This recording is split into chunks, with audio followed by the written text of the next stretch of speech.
A principios de abril de 1940, tanto Gran Bretaña como Alemania estaban a punto de tomar medidas militares contra Noruega como resultado del incidente de Outmark que discutimos por primera vez en nuestro video anterior. Fueron los alemanes quienes terminaron atacando primero, lanzando invasiones de Noruega y su vecino del sur de Dinamarca en una audaz operación de ataque con nombre en código de alto riesgo. El plan alemán tenía como objetivo ocupar a ambas naciones al mismo tiempo. Él, aterrizando en lugares que van desde Narvik en el norte hasta Copenhague en el sur. Esto estaría acompañado por una invasión terrestre en Jutlandia y aterrizajes en el aire en el sur de Noruega, particularmente alrededor de Oslo y Stavanger, para asegurar las bases aéreas para su uso por la Luftwaffe. Se desplegarían 5 divisiones, incluida la división Elite Tercera Montaña en Noruega y 3 más en Dinamarca. Estos serían respaldados por más de 500 aviones Luftwaffe de combate y toda la armada alemana. Era una operación de armas verdaderamente combinada. Para tener éxito, la velocidad y la sorpresa fueron primordiales. Si los gobiernos de Noruega y Dinamarca pudieran ser capturados el primer día y se les hizo capitular, entonces los aliados no tendrían ninguna posibilidad de reforzar a Noruega y disputarlo en absoluto. Sin embargo, tomar ambas naciones a la vez requirió que el marina de cruceros estirara sus barcos en una vasta área. Si se perdió el elemento de sorpresa, entonces los barcos de la Armada crudos basados en Scarpa Flow y en Rosyth podrían tener una potencia de fuego fácilmente suficiente para dar un golpe paralizante al poder naval alemán. Era un riesgo, pero que los alemanes estaban comprometidos a tomar. El 4 de marzo comenzaron a sostener todos los barcos, incluidos los submarinos, en el puerto para prepararse para la invasión. A partir de este momento, el plan alemán estaba más allá del punto de no retorno. La invasión necesitaría llevarse a cabo más temprano que tarde, ya que todos los días el vapor en el puerto pasaba un día que no pasaba hundiendo el envío del Atlántico. Por lo tanto, la fecha de invasión se estableció para el 9 de abril. En el lado aliado, la planificación de intervención en Noruega continuó a un ritmo más lento que en Alemania, frustrado por la necesidad de acordar un curso de acción no solo en Londres, sino también en París. Después de meses de deliberaciones, no fue hasta finales de marzo que se acordó un plan viable para la intervención en Escandinavia entre los aliados. Al instalar continuos de Winston Churchill, los gobiernos británicos y franceses acordaron extraer aguas noruegas para interrumpir los envíos de mineral de hierro a Alemania desde Narvik. Además, los aliados formularon el Plan R4, que asumió que los alemanes reaccionarían a la operación minera con un movimiento de algún tipo contra Noruega. Si esto sucediera, entonces las tropas serían enviadas a través del Mar del Norte para asegurar los puertos de Narvik, Trondheim y Bergen antes de que los alemanes pudieran. Y así, el 7 de abril, los británicos comenzaron a colocar minas frente a la costa noruega con una fuerza de 17 destructores cubiertos por el renombre de Battle-Cruiser. Sin embargo, cuando comenzó esta operación, los primeros barcos alemanes involucrados en Vissebung ya habían dejado el puerto. Para transportar a las tropas requeridas a Noruega, los alemanes habían dividido sus barcos en 5 fuerzas de trabajo, cada una de las cuales capturaría un importante puerto noruego en la mañana del 9 de abril. La distancia extrema a los puertos del norte de Trondheim y Narvik significaba que las fuerzas de tarea 1 y 2 dejaron Wilhelmshaven a las 5 de la mañana del 7 de abril, corriendo hacia el norte juntos bajo el mando del almirante Gunther Lutyens. Para subrayar la importancia de asegurar los puertos del norte de Noruega, esta flota incluyó los solo 2 acorazados modernos de Alemania, el Scharnhorst y Gneisenau, así como el moderno Admiral de cruceros pesados.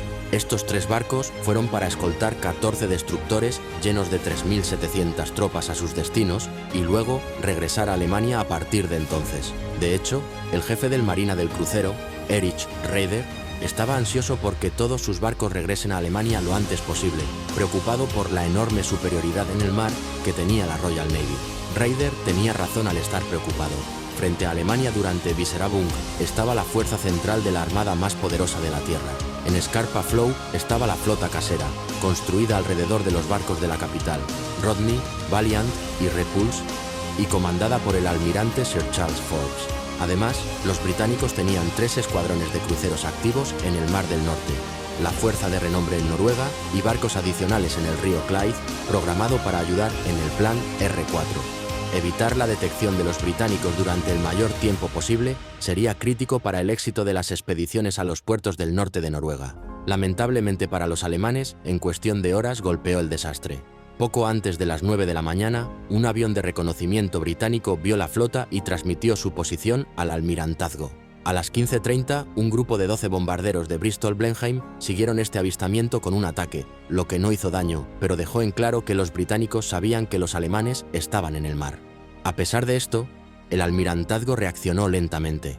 Los informes de los bombarderos no llegaron al almirante Forbes hasta las 5:30 de la tarde, y la flota de origen británico no salió de Portsmouth hasta las 8:15 de la tarde, casi 12 horas después del avistamiento inicial. En este punto, los británicos cometieron un error crítico. Creyendo que la intención de la flota alemana era salir al Atlántico para acosar el envío comercial de la manera en que Graf Spee había hecho el otoño anterior, la flota local procedió al noreste para cortar a los alemanes en lugar de vaporizar hacia el sur para interceptarlos por Noruega.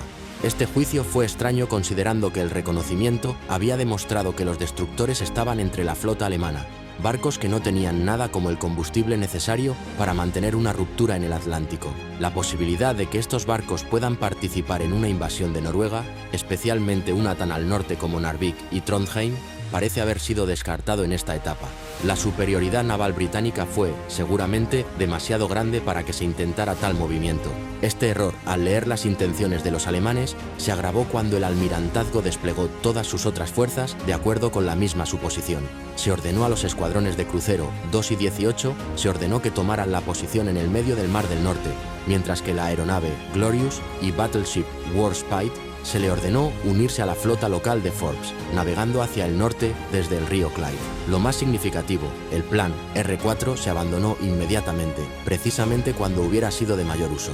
Winston Churchill ordenó directamente a los barcos del primer escuadrón de cruceros en Rosyth que se desembarcaran apresuradamente, como todas las tropas planeadas para su uso en Noruega, y se apresuraron a vincularse con la flota local de Forbes.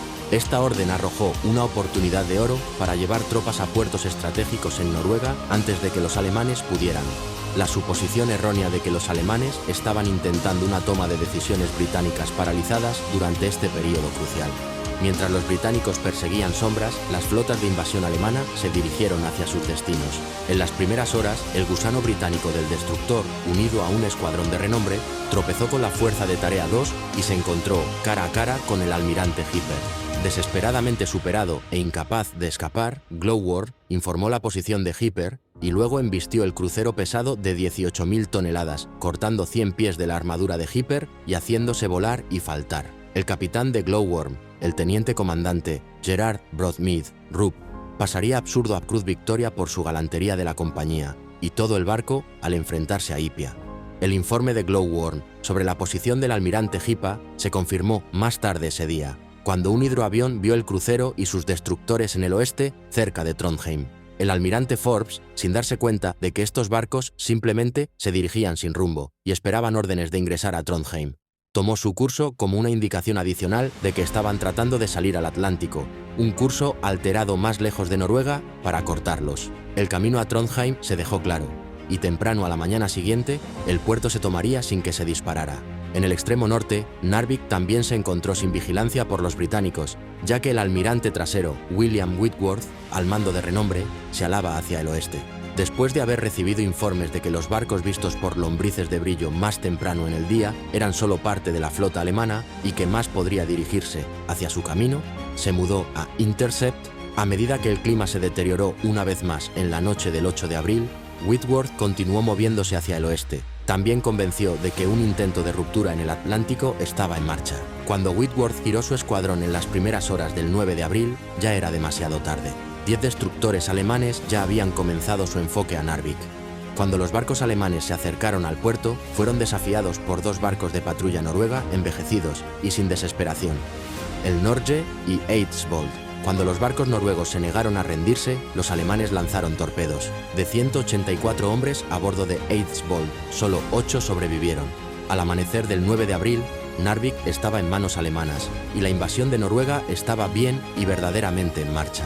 Más al sur, las fuerzas de trabajo 3 y 4, lideradas por los cruceros ligeros Koln, Königsberg y Karlsruhe, tuvieron más dificultades que sus homólogos del norte. El fuego de las baterías de la costa noruega resultó efectiva dañando gravemente el Königsberg en Bergen y en realidad obligando a con la fuerza de Tarea 4 a Christians y retirarse 2 veces antes de que una incursión de bombardeo de Luftwaffe finalmente permitiera a Karlsruhe llegar a la ciudad. No obstante, ambos puertos estaban ocupados el 9 de abril, solo unas pocas horas retrasadas.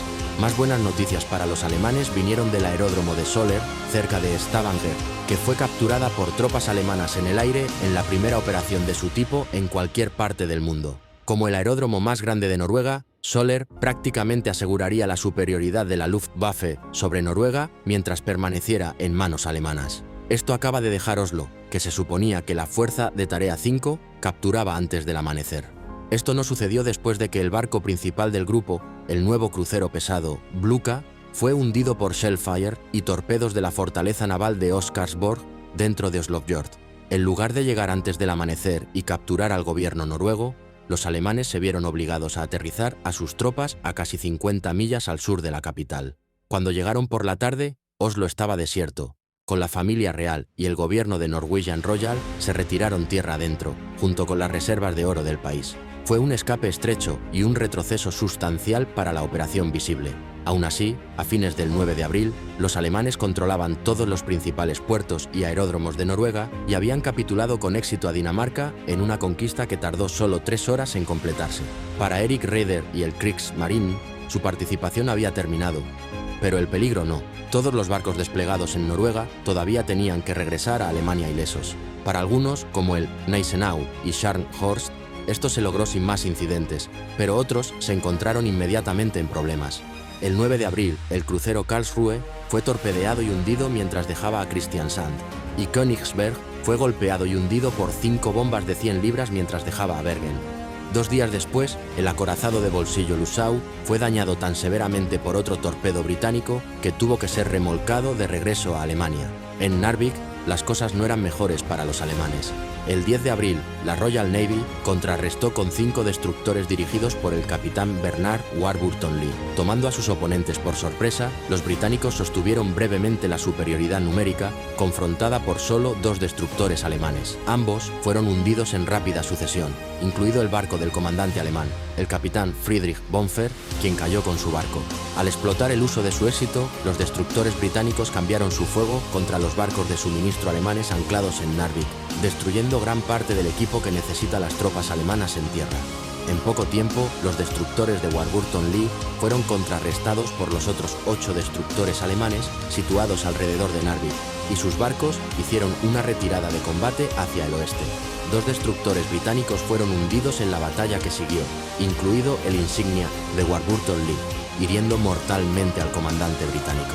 Tanto Warburton Lee como Bonta recibirían medallas póstumamente por galantería por sus respectivas naciones. Cuando los barcos de la Royal Navy restantes se retiraron, fueron interceptados por 2 suprasos alemanes, pero todos los torpedos se lanzaron fallados.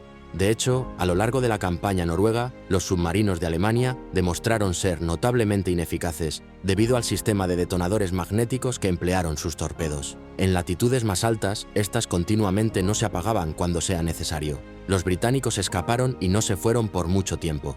3 días después, queriendo que los barcos alemanes restantes en Narvik se aclararon, el almirantazgo envió al vicealmirante Whitworth, ahora Borarth, a bordo de Battleship Warspite, en los fiordos junto con 9 nuevos destructores. Con los barcos alemanes bajos de combustible después de que se explotaron sus suministros, no había forma de escapar de las armas de 15 pulgadas de Warspite en confines tan estrechos. Los 8 destructores alemanes fueron hundidos o hundidos por su tripulación, y el avión Catapult de Warspite incluso logró bombardear y hundir el submarino U-64. Fue una victoria decisiva para la Royal Navy, y las pérdidas alemanas en Narvik fueron igual a la mitad de toda su flota de destructor. En Noruega, las pérdidas de Kriegsmarine en los días posteriores a Visebung fueron paralizantes. Lo que los barcos habían escapado sin ser hundidos habían sido dañados, y el resultado final fue que para junio de 1940 los alemanes solo tendrían un crucero pesado, 2 cruceros ligeros y 4 destructores listos para la acción. Todo lo demás estaba hundido o reparado. En el mar, Alemania había pagado el precio por enfrentarse cara a cara con la marina más grande del mundo y había sufrido pérdidas, lo que no tenía esperanza de reemplazar con nuevos barcos. En tierra, sin embargo, las cosas se veían mucho mejor para los alemanes y mucho, mucho peor para los aliados. La batalla por Noruega apenas comenzó, y en el siguiente video de eso vamos a hablar.